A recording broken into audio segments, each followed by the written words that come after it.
Hello, dear friends. Welcome back to my YouTube channel, Mukesh English. This is Mukesh Soni.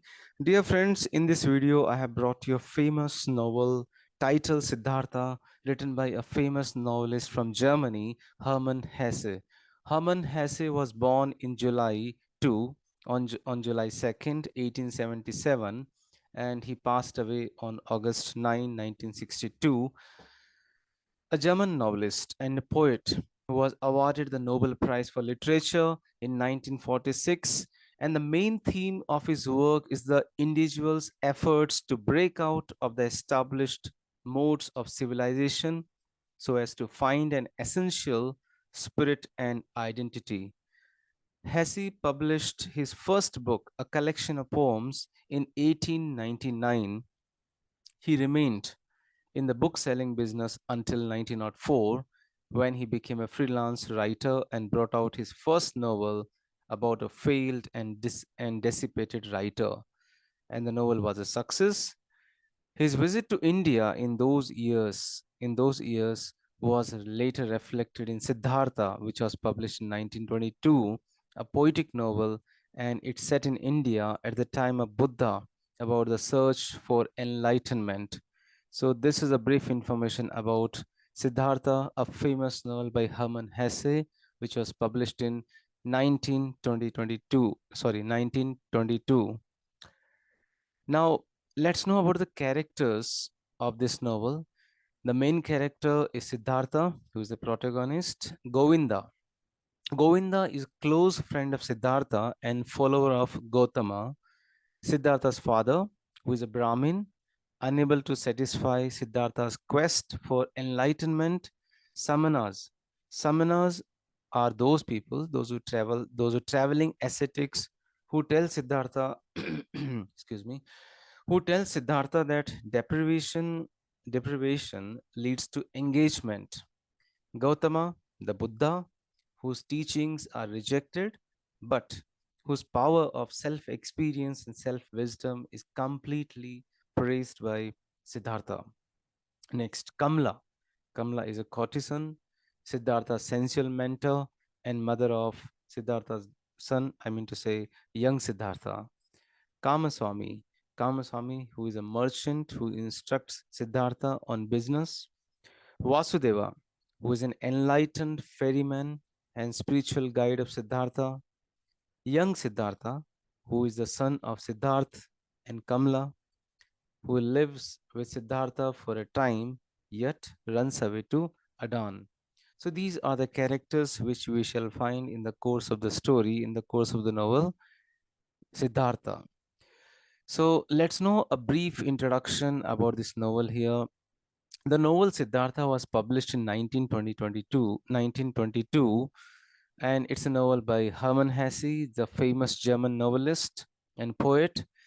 This novel deals with the spiritual journey of self-discovery of a man named Siddhartha during the time of Gautama Buddha. This is Hesse's ninth novel, which was written in German in a simple lyrical style, or sometimes we may also call it as a poetic novel. This novel was published in the United States in 1951 and became influential during the 1960s. Now, the most important information, the novel Siddhartha is divided into the two parts. So when we go through the different chapters of this novel, we'll find here the whole novel is divided into the two parts. The first section of the novel, the part one, reflects his experience before the enlightenment, and the second part reflects his awakening to the idea that life is filled with meaning. So remember, there are two sections, there are two parts. So the part one reflects his experience before enlightenment, and the part two reflects his awakening to the idea that life is filled with meaning. So, to begin with, the part one, the Brahmin's son. The setting of the novel is ancient India, 600 years before the birth of Christ. This is the time of Gautama, the Buddha. His eightfold path provides guidance to the faithful in leading them towards nirvana. Siddhartha is a learned and handsome young Brahmin. If he wanted to do so, he could be a prince among the members of his caste. He's known, he's known to be destined for greatness. This is because he has successfully mastered all the wisdom and rituals of his religion when he was still very young. Siddhartha lives in an idyllic village and appears to live an enviable life. He is the son of a Brahmin, a religious leader, and highly respected community member. It seems that Siddhartha will certainly follow in his father's footsteps.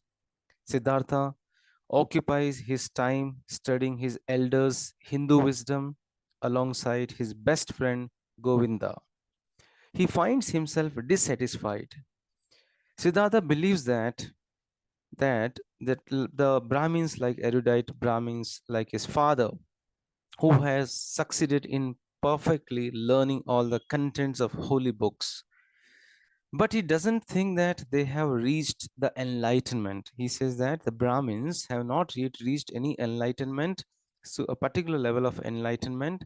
The mantras and the rituals he has been taught appear more of a matter of custom than a true path that would result in enlightenment.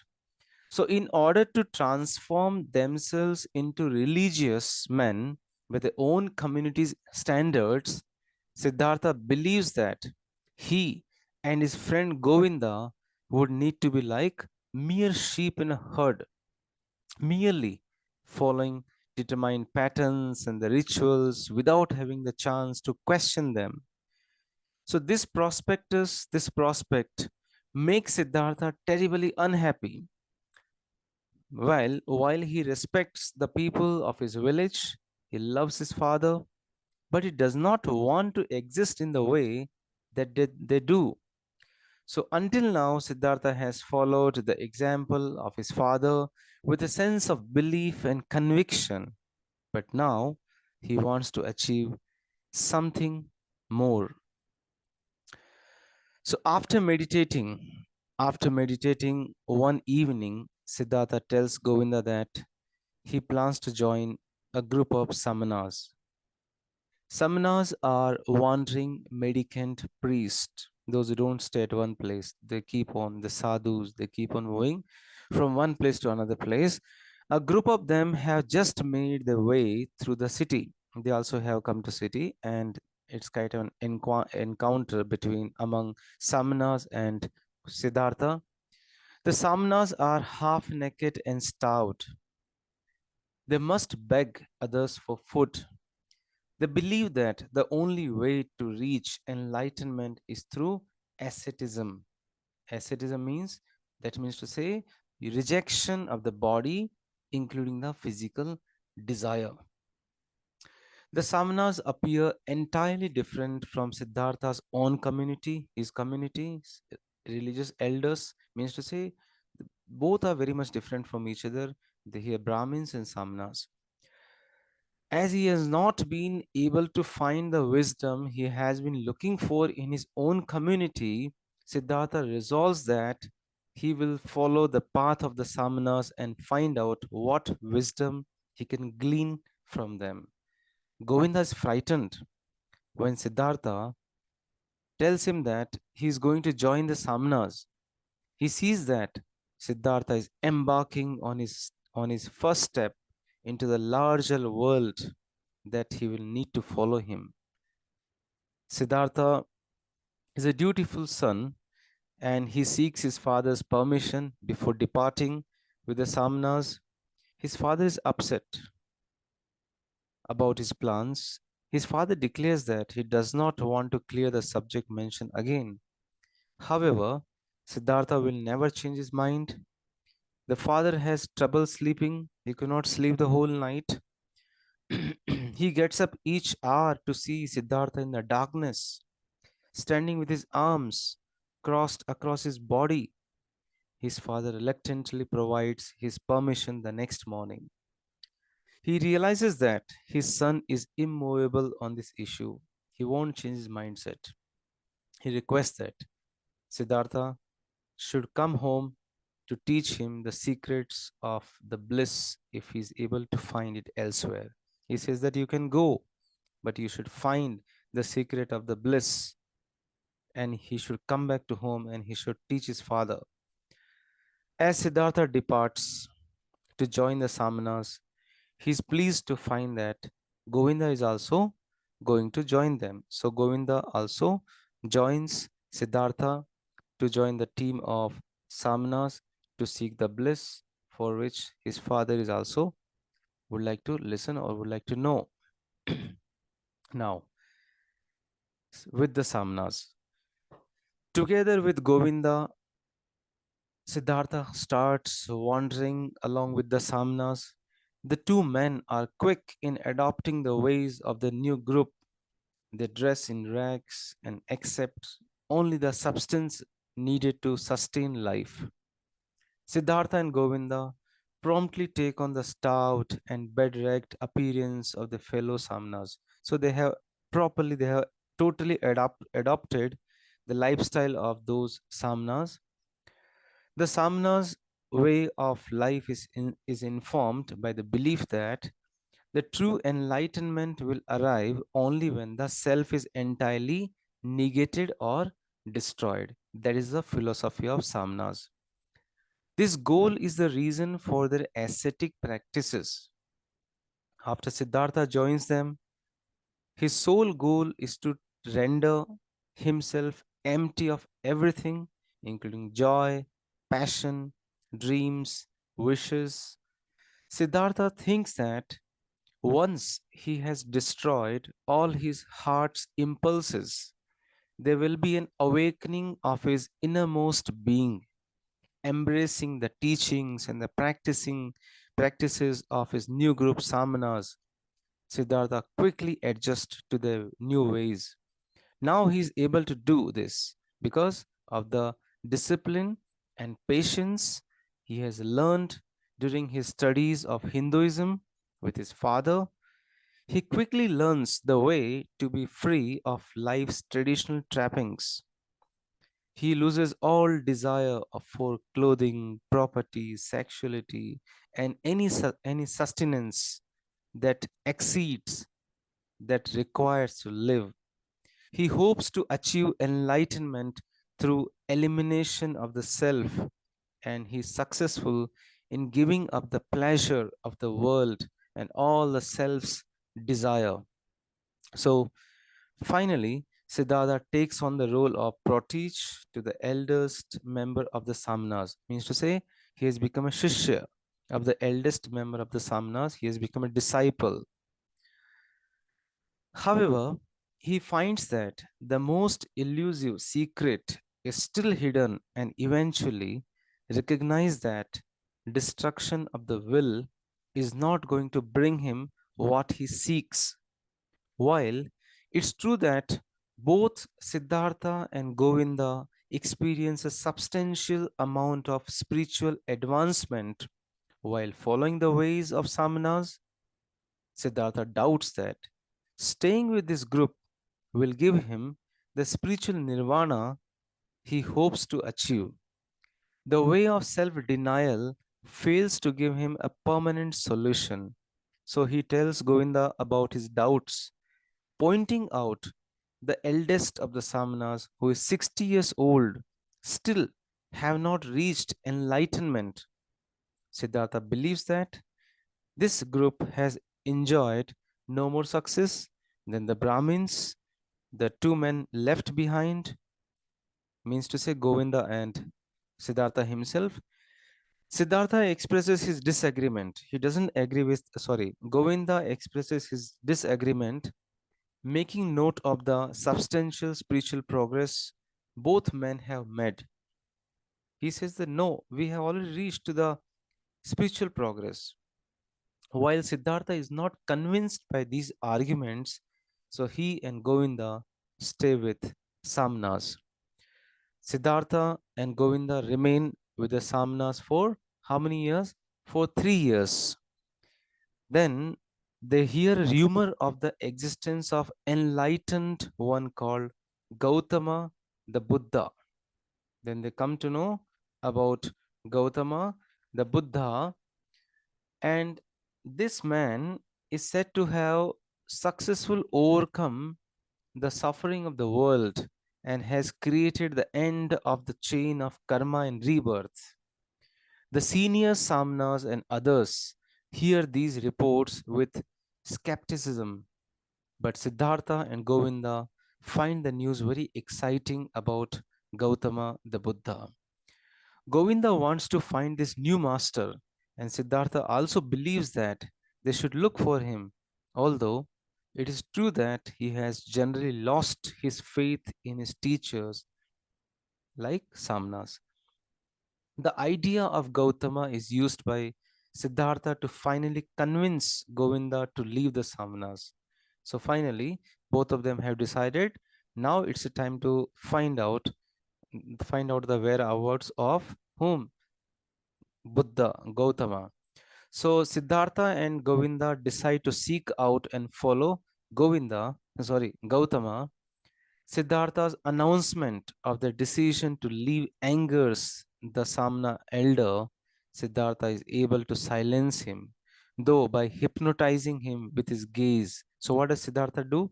The elder Samnas is very angry when he comes to know that both of them are leaving the group, but Siddhartha tries to silence the eldest member of Samnas by hypnotizing him with his gaze. After backing away, the elder blesses him. So what happened? What's the result? The elder Samnas gives him Ashirwad. He blesses him. As the two men set off for Gautama's camp, Govinda indicates that the mesmerizing power of Siddhartha's gaze shows that Siddhartha has achieved a higher level of spirituality than any Samna. So we have a small indication here that some sort of enlightenment has already been achieved by whom? Some sort of higher level of spirituality has already been achieved by Siddhartha. Now, Gautama, Siddhartha, and Govinda make their way to the camp of Gautama's followers. The followers recognize them as a spiritual pilgrims and they welcome them. Siddhartha and Govinda are deeply impressed by Gautama. Pure enlightenment seems to radiate from his being. His teachings include Buddhism's fourfold way, eightfold path, and the other parts of the religion, in addition to many practices similar to those seen among the Samanas. Siddhartha and Govinda dedicate themselves to Gautama's teachings. Govinda promptly decides to give himself entirely over to the lifestyle prescribed by the new teacher, Gautama. He decides to stay with Gautama forever. Who? Govinda decides to stay with Gautama forever. However, now let's see the another change here. However, Siddhartha has some doubts and discovers that he has difficulty with the complete acceptance of Gautama's teachings. Look at here. Earlier, he had a doubt with the Samna's teaching, so he's not much convinced. Now, again, he is not much convinced by Gautama's teachings. So Siddhartha unexpectedly sees Gautama in the grove the next morning, and he speaks to him boldly about his teachings. He praises the achievement of discovering the unbroken chain of being, of cause and effect. However, Siddhartha feels that the unity is imperfect. The message is unable to offer for Siddhartha or others to the secret of what has been experienced by Gautama himself. Siddhartha also makes a note of contradiction. What's a contradiction? How is it possible to embrace the unity of all things as Gautama requires if one is also instructed to overcome the physical world? So, what is a contradiction here? He says that how Is it possible to embrace the unity of all things as Gautama requires if one is also instructed to overcome the physical world? So now Gautama explains that he does not have the goal of providing perfect mathematical comprehension of the universe, but rather to help people find freedom from suffering. He says that his main goal is just to help the people how to find the freedom from suffering. Now Siddhartha replies that while it is true that Gautama himself has found nirvana, he did it by himself with no assistance from a teacher. So Siddhartha is implicitly calling into question the efficiency of the approach that Gautama is prescribing to his followers. So he says that how Gautama has reached to this enlightenment or the nirvana by his own. Similarly, he does not want to follow others. He also would like to achieve this nirvana or this enlightenment by his own.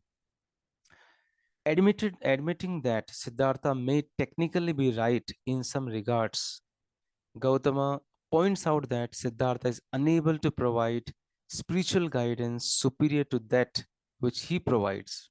So, what's the argument here? Gautama says that Siddhartha cannot provide spiritual guidance superior to that which he provides. So, Gautama asks Siddhartha whether Siddhartha is saying it would be better if his followers went off to the city for a life of pleasure. Siddhartha departs from the meeting, still unconvinced that the way of life Gautama is prescribing is right for him.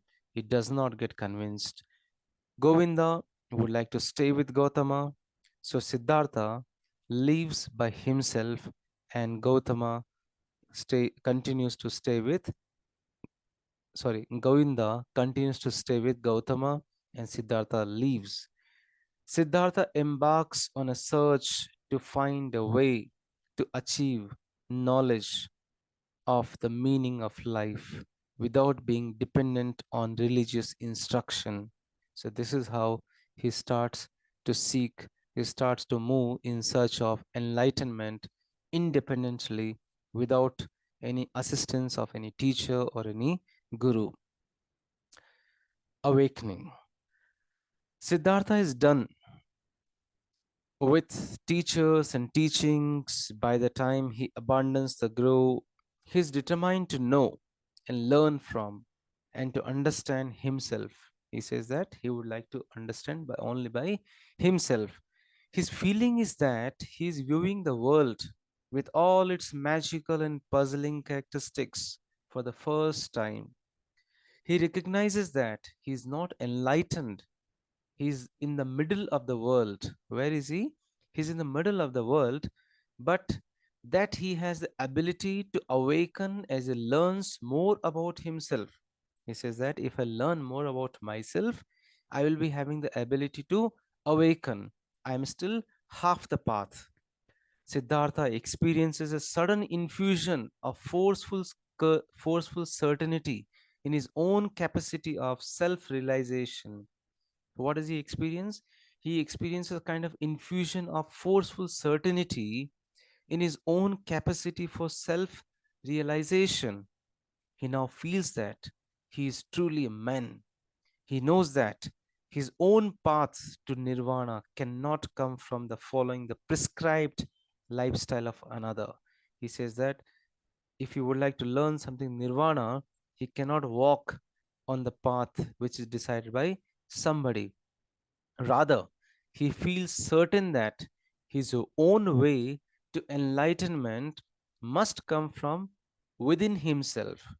Knowing this, he recognizes that his new task will be to find out how he will find enlightenment. Please listen very carefully. His new task is what? His new task is to find out how he will find enlightenment while he experiences an impulse to go home to his father. He recognizes that his home is now the part, his home is now, is now has become his past, a part of his past. So he knows that he's entirely alone.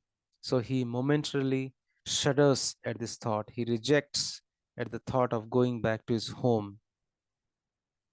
So now we are moving to the part 2. So in the part 2, after realization of self awakening, Kamala, a woman enters in the life of Siddhartha. Siddhartha wanders aimlessly for a period. He perceives the world with the new eyes, admiring the animals he catches sight of, the lovely plants that greet him along his path. He feels a real part of the present for the first time. He sees the world as it is now instead of casting it aside to focus only on more abstract and spiritual thoughts. The first night of his new life is spent in ferryman's hut. Ferryman, those who boat, the person who sails a boat from one shore to the other shore. So he spent the first night of his new life is spent in the ferryman's hut. He dreams of Govinda. And what does he dream in that dream? What is a dream? In one of his dreams, Govinda seems to imitate Christ. He asks, "Why hast thou forsaken me?" He then transforms into woman. Siddhartha suckles at Govinda's breast. Siddhartha requests that the ferryman take him across the river the following day. He requests the ferryman, "You should take me to the other end of the river." The ferryman informs Siddhartha that he has learnt a great deal from the river. Siddhartha is comforted by what the ferryman says. When they get to the other bank, the other side of the river, Siddhartha feels guilty about not being able to pay to this ferryman, Ferryman. The ferryman does not appear to mind not being compensated for his service. He doesn't mind. He announces the prophecy. The ferryman announces a prophecy, a kind of Bhavishyavani. He announces a prophecy that Siddhartha will come back to the river in the future. Siddhartha will present him with a gift at that time. Very nice. This ferryman, he announces, he prophesies that Siddhartha one day will come back to this river in the future, and this Siddhartha will present him a gift that time. Now, a young man appears at the village edge. She tries to seduce Siddhartha. While she tempts him, an inner voice instructs him to resist. Yet the next woman he sees as he goes into the city, the another woman, when he goes to the city, there's one more lady. She tempts him in a way in a way he finds and he cannot resist. And this lady is here, Kamala. Kamala is an elegant and beautiful courtesan. She's carried a sedan chair past Siddhartha. He smiles at her. She smiles back. It is clear what his first worldly goal will be. Siddhartha goes to the river for a bath. He gets a haircut and a shave from a very kind barber. After this, he goes back to Kamala. She finds it amusing that Samna would emerge from the forest and ask to be instructed in the art of love. She gets surprised to see a person what he was early and how he is how he is now. The whole getup is changed. Although she is willing to give him a kiss in exchange for a poem, she declares she will teach him no more. She will teach him no more until he comes back adorned with fine clothes and bringing gifts. She says that she will not teach anything until he comes back with a nice clothes and few gifts. In spite of the amusement she appears to feel, she gives Siddhartha a recommendation to Kamaswamy, a wealthy businessman, and her friend. She says that Siddhartha must be his equal, not his servant. So she says here when he comes back, he must be just like Kamaswamy, not like a servant. Now, amongst the people, now Siddhartha amongst the people, while Kamaswamy says he will receive Siddhartha into his home, he remains suspicious what Siddhartha will be able to do for him. Siddhartha listens to Kamala's advice and refrains from begging for work. Rather, he acts in a way that forces Kamaswamy to treat him in a respectful manner. Kamaswamy asks Siddhartha questions about his wish to become a businessman, not expecting much in his answer. Siddhartha replies with an honest answer.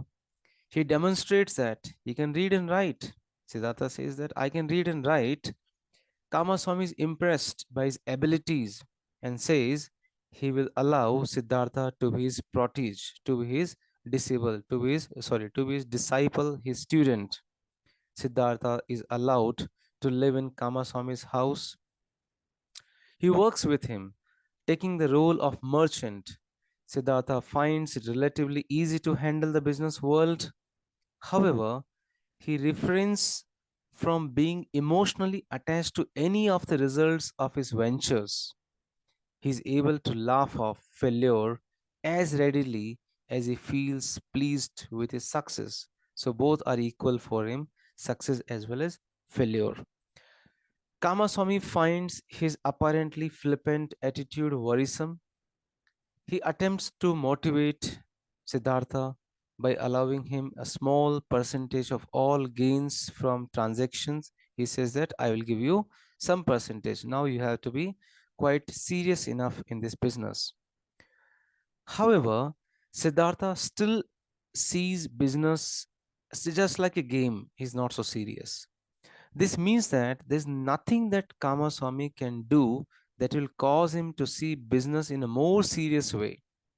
Kamaswamy offers the suggestion that he spend more time, he spends more time enjoying all the pleasures that wealth can afford. Siddhartha, however, will not alter his perspective. The time he spent as a samana taught him an important lesson. He recalls what he had learned from Samana, that many people live in childish and animalistic ways, allowing themselves to suffer over things with very minimal meaning, such as pleasure, honor, money, but he rejects this kind of suffering. On the other hand, Kamala, Kamala teaches Siddhartha what the world of love. Kamala teaches Siddhartha the world of love. This excites him a great deal. This excites him a great deal more than the life of business offered by Kamaswamy. Siddhartha must work hard so that he can afford the clothes and gifts needed to court Kamala. Also, he feels he learns a great deal more from her than from Kamaswamy. He learns not only about the physical act of love, but also self respect and patience. He believes that she understands him more deeply than do Kamaswamy or Govinda. The reason she has a better understanding than Kamaswamy is she always has the option of retreating from the material world and being herself. It seems that her life has meaning and purpose. It is in this way that her life seems similar to the life of Gautama. So now Siddhartha and Kamala, they feel a sense of connection and great intimacy. However, they are not in love. Sex is only a part of Kamala's work as a courtesan. It is primarily the motive of financial gain that has caused her to spend time instructing Siddhartha. In a similar way, Siddhartha is interested in his time with Kamala only because it gives him knowledge of the world of love. He's also selfish. He would like to learn the world of love, the knowledge of the world of love that could make him better able to ultimately achieve the enlightenment. So love also plays a very important role in the process of enlightenment. Kamala and Siddhartha both recognize that they are the type of people who cannot be truly in love. Now, Samsara. Siddhartha becomes wealthy during the time he is employed by Kamaswami. He enjoys the intimate company of Kamala. He lives in this manner for a period of many years, gaining more and more success in business. Initially, while he sees business as a game, he feels a sense of superiority to those who seek worldly riches and pleasures. However, he gradually falls under the same spell. He has become truly a true businessman. He starts acting and looking like a wealthy merchant. He eats rich food. He wears the finest garments and gambles. The spiritual voice he has always had with him is now no more. So the spirituality is quite has run away from his mind, from his body, from his spirit. So he has become completely empty as far as spirituality is concerned. He has become a very materialistic person. Now Siddhartha is unable to find peace even in his relationship with Kamala. Even in his relationship with Kamala, he is unable to find his peace. 20 years have passed. He sees the traces of grey in his hair. There are wrinkles on Kamala's face. Siddhartha starts to have dreams that indicate it is likely now time for him to move on. Now he dreams that he should leave all these worldly desires. In one of his dreams, he remembers a conversation he had with Kamala in which she expressed some interest in Gotama. Siddhartha discourages her from looking for the teacher. In a different dream, he sees that the rare songbird Kamala keeps in a cage is now dead. He flings it into the street as though he throws away everything that is good and has value in his life. He feels death in his heart when he awakens. He feels the death in his heart when he awakens, and finally he finds the inner voice that has been quiet for too long, and now a kind of realization has come out, and he has understood that what has he been doing for a long time. He should go to seek the enlightenment. So now what happens? Siddhartha goes into the pleasure garden and tries to meditate. Siddhartha thinks about his life in the city. This is the life he created by being by being a trainer to Kamaswami. It now seems like a mere diversion from his path on the way to enlightenment. Now he feels that he was distracted. The evenings of eating, dancing, drinking, they gave him only pleasant sense of oblivion, nothing more.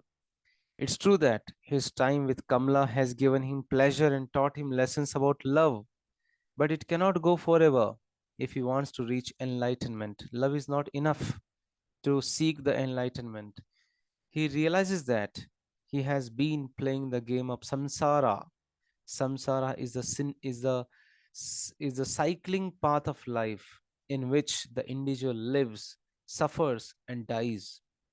While he needed to play the game, he does not have to play it forever. He says that yes, it was a need of my life. I have played it, but now I cannot play this game of samsara forever. He departs from the city in despair, not telling anyone he's leaving. When Kamala finds out that he has gone, Siddhartha has gone, she lets her songbird free from the golden cage. Kamala does not take any more lovers from the day forward. She soon finds that she's pregnant with Siddhartha's child. So now remember, Where is Siddhartha going? Siddhartha is moving towards a river where there was a forecast, there was a prophecy that he will come back, he will meet the ferryman, and he's going back to the same river. So when Siddhartha leaves the city, he goes back into the countryside, jungle. He feels so miserable that he thinks about suicide. He contemplates the paths he has followed in search for enlightenment. When he was with the Samanas, he refrained from every kind of physical indulgence. While in the city, he allowed himself to satiate every sort of physical desire. Neither of these ways of being allowed him to achieve enlightenment. So, a kind of repent feeling, paschatap, is going on in his mind. He wanders back to the river. He goes back to the river where he had traversed, where he had met the ferryman. He's getting ready to slip into the water, let himself drown because he would like to commit suicide. He goes deep into the water to die, but sacred word Om, the sacred word Om, suddenly reverberates inside him. This awakens his spirit. He sees how foolish his plan of suicide is. He lies down in the grass to sleep. When Siddhartha wakes up, he finds that a Buddhist monk is meditating beside him. He sees that Buddhist monk is Govinda. Govinda also fails to recognize Siddhartha, however. So when Siddhartha introduces himself, Govinda informs him that he still follows Gautama. Remember, Govinda continued to stay with Gautama, whereas Siddhartha left. Now, Govinda still believes that Govinda still believes that his path as a spiritual pilgrim is the right one. Siddhartha says that he is a spiritual pilgrim too. Govinda is skeptical on this. He points out that Siddhartha appears well fed and has the appearance, he looks very healthy, wealthy. Siddhartha relays a shortened version of the events of his life since they parted ways. So Siddhartha tells him the whole flashback, what has happened in the last few years. He says again he says that even though he's a spiritual pilgrim that still searches for enlightenment, he's still in the search of enlightenment. Govinda is still skeptical, but he gives his old friend a respectful bow before going on his way. Siddhartha, before going on his way, Siddhartha believes that there's nothing more he could learn by again joining the Samanas or the followers of Gotama. He eventually concludes that his overthinking has compromised his prior attempts at achieving enlightenment. The zeal evident in the way he tried to attach himself to the ways of being in religious movements was in error. It was a mistake. In a way, he tried too hard to find that of which he is in pursuit. He looks down at the river and starts to feel a strong degree of affection for it, and he decides he will never leave it. Now, the same ferryman, after he has decided to live in a new life at the river, Siddhartha promptly meets the same ferryman who once helped him to cross the river so many years earlier. The ferryman's name is Vasudeva. What's the name of this ferryman? Vasudeva. He remembers when Siddhartha was a samana and that he slept in his hut. He asked if Siddhartha would like to share it once more. Siddhartha declares that even though he has the appearance of a merchant, he would like to live with Vasudeva by the river. When Siddhartha tells Vasudeva about all of his experiences, Vasudeva realizes that the river spoke to Siddhartha. He says yes. Then he says yes, he can be his assistant. Ferryman says that Siddhartha, you can be my assistant. Siddhartha spends all his time with Vasudeva, working, eating, sleeping alongside him. Vasudeva teaches Siddhartha everything he needs to know to be a ferryman. So he is now learning a new skill. It is during this time Siddhartha greatly questions Vasudeva about the link between his life at the river and his apparently enlightened detachment. Vasudeva explains that the river holds many secrets and many lessons. So, which are the secrets the river holds here? The first lesson the river teaches Siddhartha is that time does not exist. Remember, what's the first lesson the river teaches Siddhartha is that time does not exist. When he asks whether Vasudeva has learnt that secret as well, Vasudeva gives him a broad smile. He says, yes, he has learnt. Siddhartha is excited about this discovery and comes to understand that all difficulties, hostilities, anxieties, suffering, self torment, they have all anchored in the time. It is when people are able to overcome the idea of time that all of this will disappear. The moment you start thinking of the time, all such things will disappear. And after some time passes, Vasudeva smiles even more widely, not widely, he smiles with more degree, great degree, when Siddhartha takes a note of the fact that the river, the river has a number of different voices.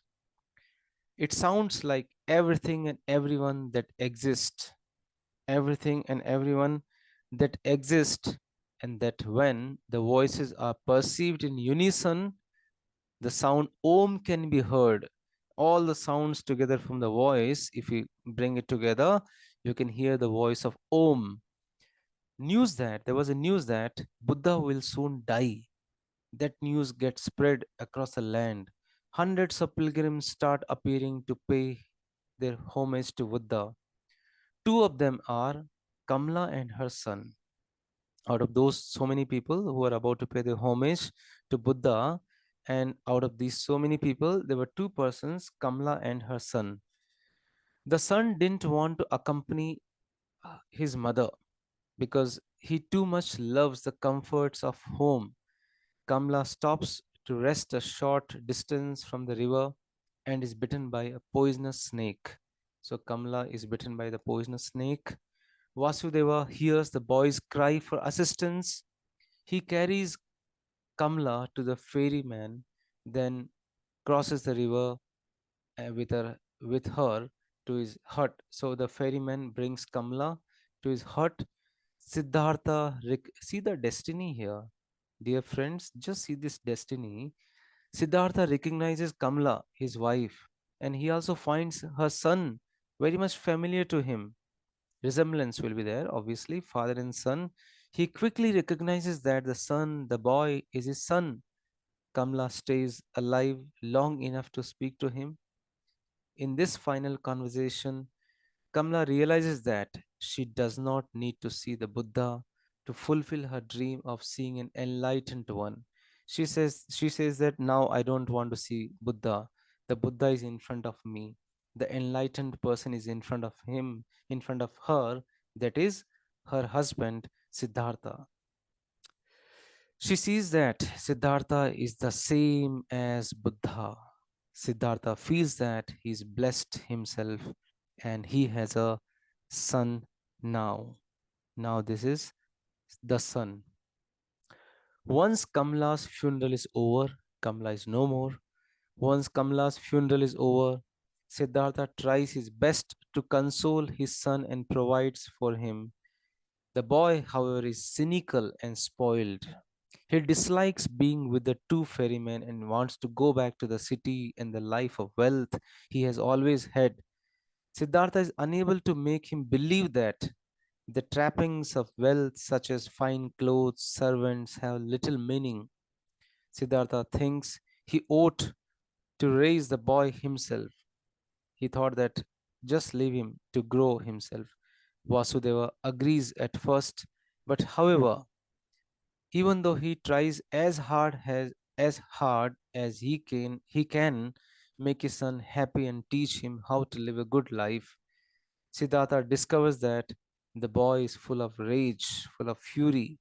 The boy starts criticizing his father, Vasudeva, and steals from them. He just tries to run away from them. Siddhartha discovers that although he has never been able to love before this, now he loves his child. It's all because of this he dismiss the bad behavior as a result of the boy's mother's death. He thinks that his son in a particular time will be persuaded to follow the same path. He thinks that one day, after a few days, his son will also follow the same path which he and Vasudeva are following. Vasudeva eventually tells Siddhartha that he should allow the boy to leave if he wishes. Although old men like them may feel satisfied with only ferrying passengers across a river, a young boy may be unhappy in such a life, he explains. He says that you just leave him, let him live his life. Vasudeva reminds his friend Siddhartha that his own father had not been able to persuade him to stay home and not join the Samanas or learn from the lesson of worldly life. He says that your own father could not stop you. Then how can you stop your own son? Vasudeva says that the boy should have the chance to follow his own path, even if that causes his father unhappiness. Siddhartha does not agree with Vasudeva. Siddhartha thinks that the bond between a father and his son is very important. He also feels that as the boy is his son, it is inevitable that he will be driven in the same way he was for the search for enlightenment. The river is a place where true learning and enlightenment can be found. Therefore, Siddhartha feels that it should be an ideal place even for his son also to live. So, still, he has attachment with his son, the worldly attachment, and he wants that his son should stay along with him. One evening, the boy yells at his father that he does not have the authority or the will needed to discipline him. He starts scolding, shouting. He says that being a ferryman on a river is something he would never want to become. He says he would prefer to be a murderer than a man resembling Siddhartha. This is the reaction of a son. Siddhartha does not reply to this. The next morning, it is found that the boy has run away, taking all his father's and Vasudev's money. Vasudeva thinks that Siddhartha ought to let the boy go. He says that, my dear Siddhartha, let your son go. But Siddhartha believes that he needs to follow his son. Still, there is an attachment, father and son. If not just out of the concern for his well being, Siddhartha sets out, he also starts searching his son, but soon he recognizes that it's a very futile task. It's of no meaning. There's no meaning to search for his son. He knows that the boy will hide if he sees him. He keeps going until he gets to the city. So finally, what happened? His son has entered the city life. He sees the city again. Sorry, here I'm sorry. Siddhartha goes to the city in the search of his son. Siddhartha sees the city again, and many memories into his mind. Flashback. He recalls the time he spent with Kamala and Kamaswamy. He suddenly realizes that he needs to let his son go. He knows that there's no amount of reasoning that could possibly persuade him to want to stay. While his son may eventually become a spiritual pilgrim like his father, the quest needs to be undertaken by himself. Means to say, he should realize I should not persuade him. So Siddhartha is so exhausted that he collapses to the ground. Vasudeva has secretly followed him. Vasudeva was also following very secretly. Vasudeva wakes Siddhartha up, and these two men from city they goes back to the river. leaving Siddhartha's son alone in the city. So both of them have come back to the river. Om. Siddhartha meditates on the loss of his son for many days. He feels a great deal of sadness and pain. On one occasion, on one occasion, Siddhartha looks into the river. He sees the water laughs at him for allowing the wound to hurt him so deeply. He recognizes that there's an inevitable flow to life. In this way, it is just like like a river. When he was a boy, he himself left his home, even though his father protested greatly. His own son has now left him.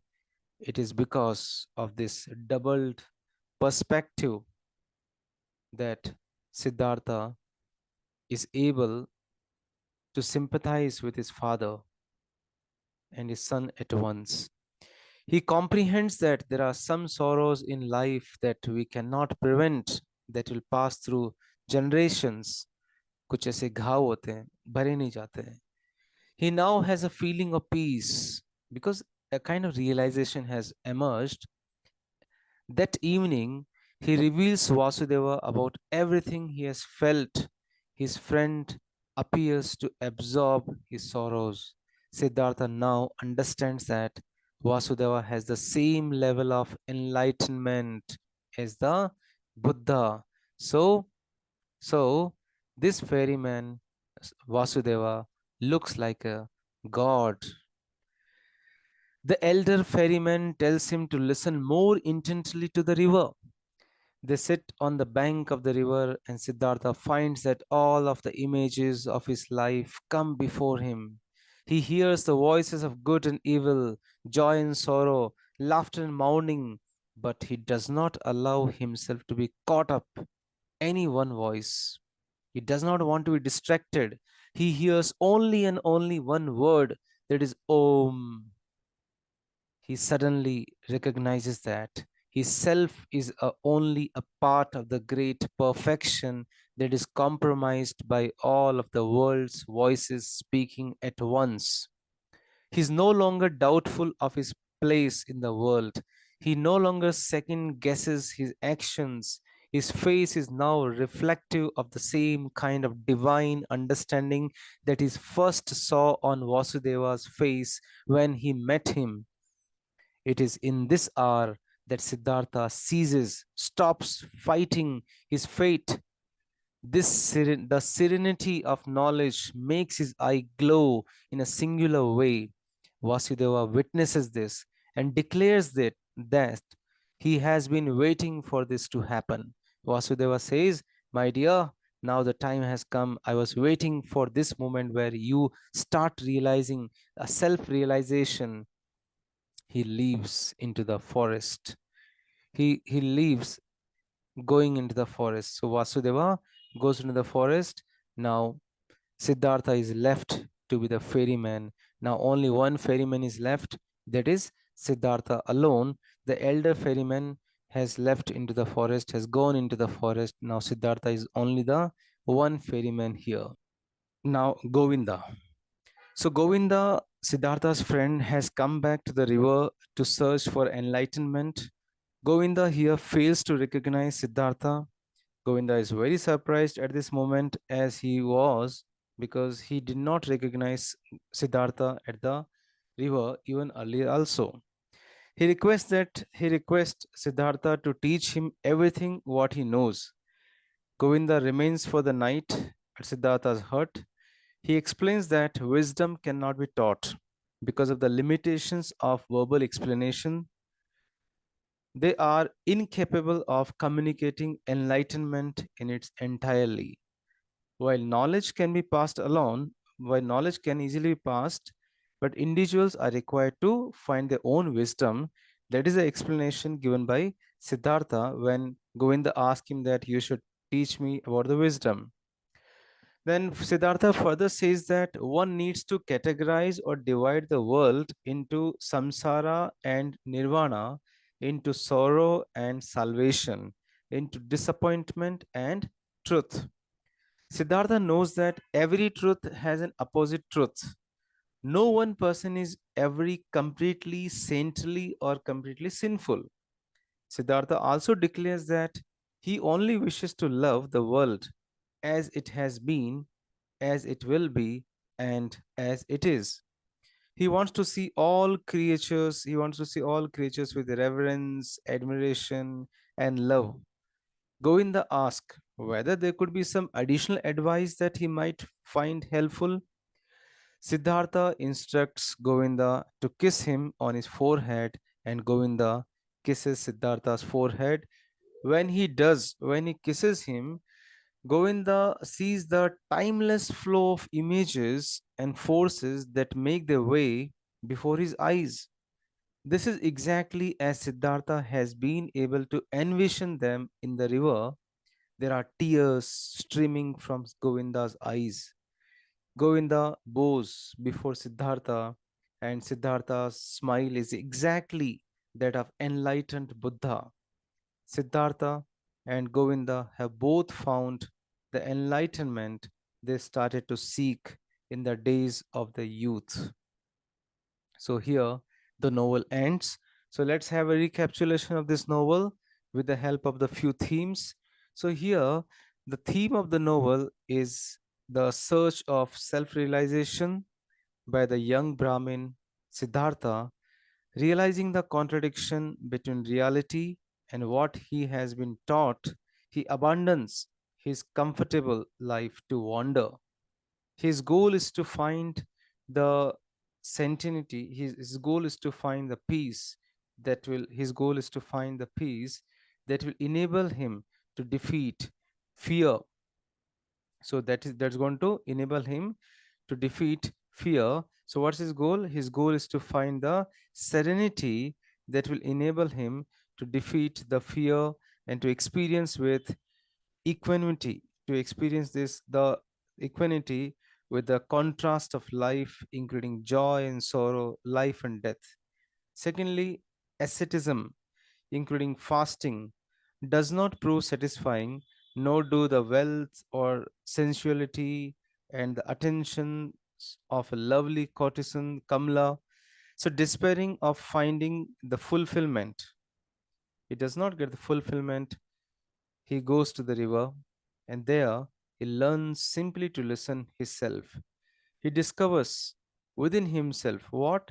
A spirit of love, and learns to accept human separateness.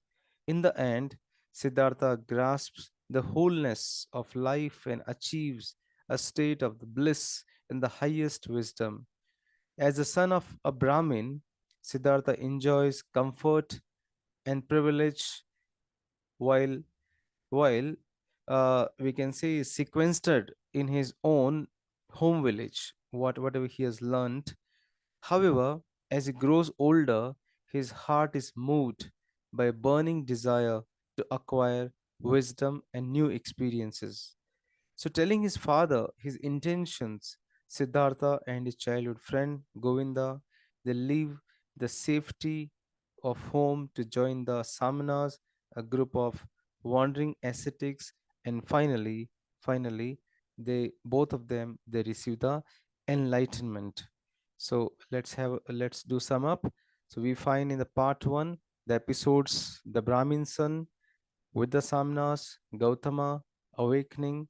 Part 2, the lady Kamala, who becomes Siddhartha's wife amongst the people. Samsara, he becomes a materialistic person. Then again, he goes to the river. By the river, the ferryman, the son, his own son, and the sound from the river, Om sound. And the he finally he receives enlightenment along with Govinda. So